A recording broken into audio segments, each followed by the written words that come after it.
Auf Wiedersehen Sweetheart, Chapter 1. Feliciano did not know what else to do. Couldn't this shouting officer see that he obviously didn't speak German? Feliciano tried again, waving his little white flag even faster. He always carried it for these sorts of situations, but today it did not seem to be working. I don't understand you, kind Dutch. I really would like to answer you, but I have no idea what you're saying. Sprechen Sie Italienisch? English? This did not work either. The German just yelled louder. Feliciano cringed under the verbal assault and tried to shrink even smaller. This was completely unfair. All he'd wanted to do was walk to the village market to buy flour, and he'd been stopped on the road by this loud German soldier who seemed incredibly angry about something and wouldn't stop yelling at him in the unfamiliar language. Feliciano was used to seeing the Germans in and around the village by now, but he had never had to deal with something like this before. He was terrified.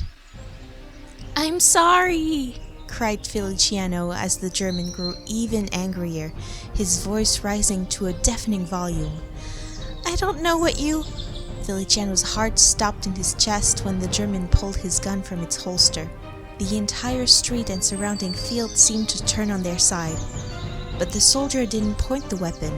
Instead, he lifted it above his head, and Feliciano watched as the butt of the gun moved swiftly towards him.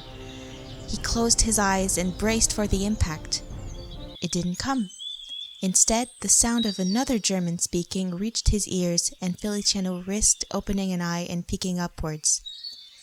This new German was tall, big, blonde, and spoke angrily to the soldier whose arm he held in a firm grip. He seemed to have come from nowhere.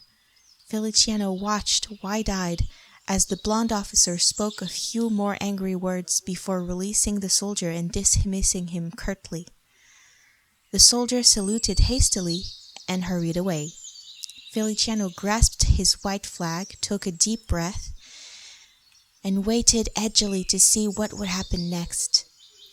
The officer looked down at him and started to speak in German, but broke off.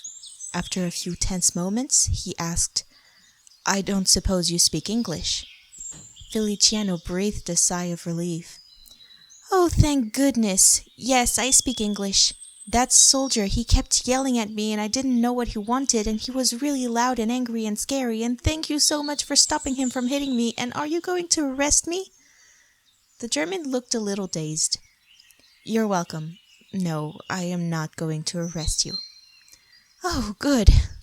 Feliciano smiled, and the officer paused before continuing. "I am sorry about him. He wanted to see your identification papers." "Oh," said Feliciano, scrambling to retrieve the papers from his back pocket. "I have them here. No." The German held up his hands, palms outwards. "It is fine, really. Are you all right?" Feliciano smiled again. This was the nicest German soldier he had ever encountered, even if he was very stern-looking and didn't smile. "Yes, I'm fine, thank you." The German nodded perfunctorily. "You're welcome," he said again. Feliciano waited, but the German didn't continue and just looked down at him intently. Feliciano felt his breath come faster as he stared back. It almost felt like the German was looking right through him. His eyes were the bluest thing Feliciano had ever seen. "So," said Feliciano finally, feeling like he was breaking his spell in speaking, "can I keep going to the market now? Because I am supposed to buy flour and I'm already late and I don't want my grandpa to get worried." The German blinked a few times and his eyes finally flicked up to look past Feliciano. "Please." He gestured for Feliciano to walk past. "Thank you, nice German soldier man." Feliciano ran past, continuing down the narrow country road towards the village. After a few steps, unsure why, he turned to look back. The German was watching after him, but he quickly turned away. Feliciano decided it must be his lucky day. After the incident with the German soldiers, he managed to find plenty of flour to buy at the market. plus apples, and even a tiny bit of sugar, which had been almost impossible to find since the start of the war. Feliciano ran cheerfully out of the village, waving to the locals as he went, and headed back down the narrow dirt road to his little farmhouse. The late afternoon sun bathed the street, the trees, and the wide open fields in a warm orange glow, and Feliciano hummed happily to himself as he swung his basket of groceries at his side. He loved the countryside on days like this. He could almost forget the constant German presence in the village, almost not hear the sound of bombs exploding in echoes off in the mountains, almost let his eyes skim over the sight of the broken down and burned tank on the side of the road. It was almost peaceful. As he walked, Feliciano wondered what had made the German officers stop the soldier from hitting him earlier. Feliciano had not had much to do with the Germans, trying desperately to avoid them. But his grandpa and brother always told him that they were all horrible and nasty and evil. That officer certainly hadn't seemed horrible or evil at all. Feliciano couldn't help wondering if he would ever see him again. But he shouldn't think that. He shouldn't care. So why on earth did he? Feliciano turned into the lane that led to his front door and was immediately greeted by the sound of laughter and singing. He smiled and ran up to the house. As he walked into the crowded front room, he was greeted by cheers. Lovino stood on a table in the center of the room, playing his guitar and leading the crowd in a rousing revolutionary song. Feliciano laughed. Lovino must be very drunk already. The room was not large and seemed even smaller when it was full of celebrating revolutionaries. Grandpa Roma crossed the room and took the basket from Feliciano before replacing it with a bottle of wine and pulling him into a hug. "Welcome home, Feliciano. Oh, you got apples and sugar. Good boy." "Grandpa, what's going on?" asked Feliciano, wondering what the crowd could be celebrating this evening. "Today is a good day for a free Italy." Feliciano knew what that meant. He'd heard it enough times by now. "What was the prize today?" "A shipment of ammunition coming from the mountains." Roma turned and yelled to the room, "That's one load of bullets the German won't be firing!" The room erupted in cheers once again. Feliciano applauded with them, but this time his heart wasn't quite in it. "Were there many of you? Is everyone all right?" "The losses were all to the Germans today." Roma grasped Feliciano's hand and raised it along with the wine bottle in a salute. He took a deep sip before finally releasing Feliciano's hand. 3 drivers, 7 guards. Your old grandpa took down 3 of them single-handedly." "Well done, Grandpa!" Feliciano took a swig of the wine and tried to think through the loud singing and talking and cheering of the room full of revolutionaries. He never used to think about it. Grandpa always said that the only good German soldier was a dead German soldier. But Feliciano suddenly thought, those soldiers who had been killed could have been just like the German he had met on the road today. It was strange. Grandpa had told him plenty of times about soldiers he had killed, and Feliciano hadn't given it a second thought. But now, that evil German he had been taught to hate had a face with eyes as blue as the sky. "So drink, Feli, and celebrate another victory for La Resistenza!" The loud and excited resistance members cheered again. Feliciano knew all of them. Villagers and farmers who opposed the German military presence in Italy and had joined forces to fight against them and sabotage their operations. They often met in the Vargas farmstead or a small cantina in the village, usually to plan a mission or to celebrate one accomplished. They were La Resistenza, the Italian resistance, and they were currently among the most wanted people in Italy. Stopping German supplies, bombing cars and tanks, gathering important tactical information, La Resistenza worked tirelessly to sabotage the efforts of the German military in Italy, and when they celebrated, it was with the same passion and thoroughness.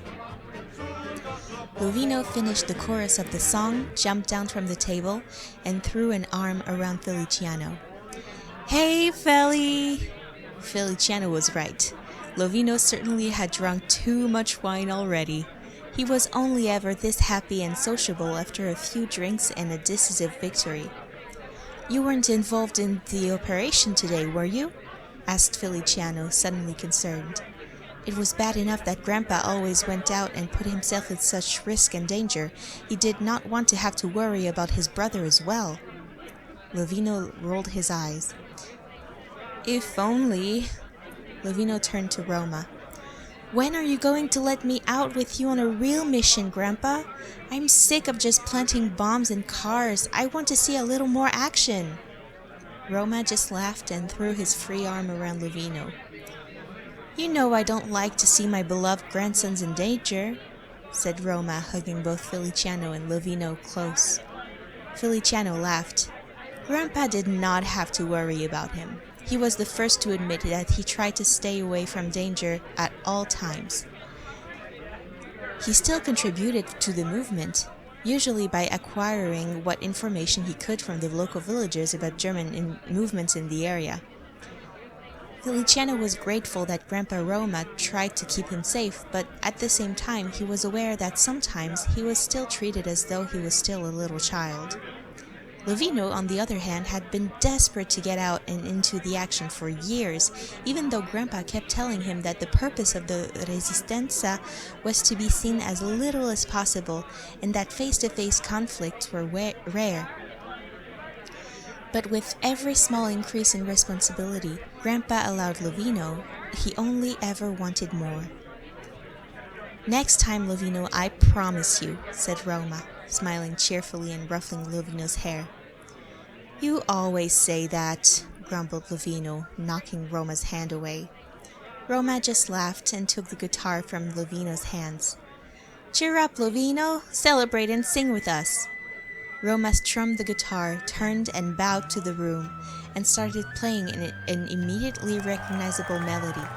The crowded room erupted into cheers of appreciation.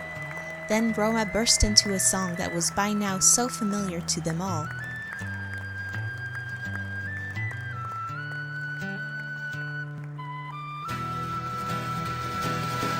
Una mattina mi sto svegliato. Oh bella ciao, bella ciao, bella ciao, ciao, ciao. Una mattina mi sto svegliato e ho trovato l'invasore. Oh partigiano, portami via. Oh bella ciao, bella ciao, bella ciao, ciao, ciao. Partigiano, portami via, perché mi sento di morire. E se io muoio da partigiano. The revolutionaries joined in. Lovino, drunk on wine and exhilaration, seemed to immediately forget his annoyance and started dancing with one of the local girls. Feliciano couldn't help being carried away. He drank wine from the bottle and joined in the singing. He greeted various people cheerfully when they walked over to speak to him. He laughed and celebrated and listened to the tales of victories, then shouted loudly with everyone for Grandpa Roma to play the song again. He danced and cheered and sung the song over and over until the final verse, which everyone sung so loudly Feliciano was sure they would be heard even in the village.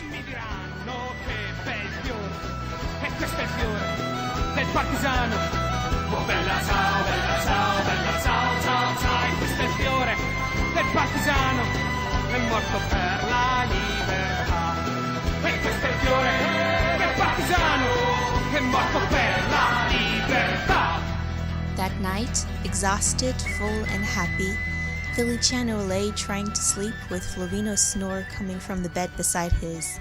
He'd spend the night eating, drinking, talking, and singing songs of Italian freedom with the local resistance. But as he closed his eyes and contentedly drifted off to sleep, the last image to drift through his head was that of a blonde-haired, blue-eyed German officer, standing in the sunlight and looking down at him.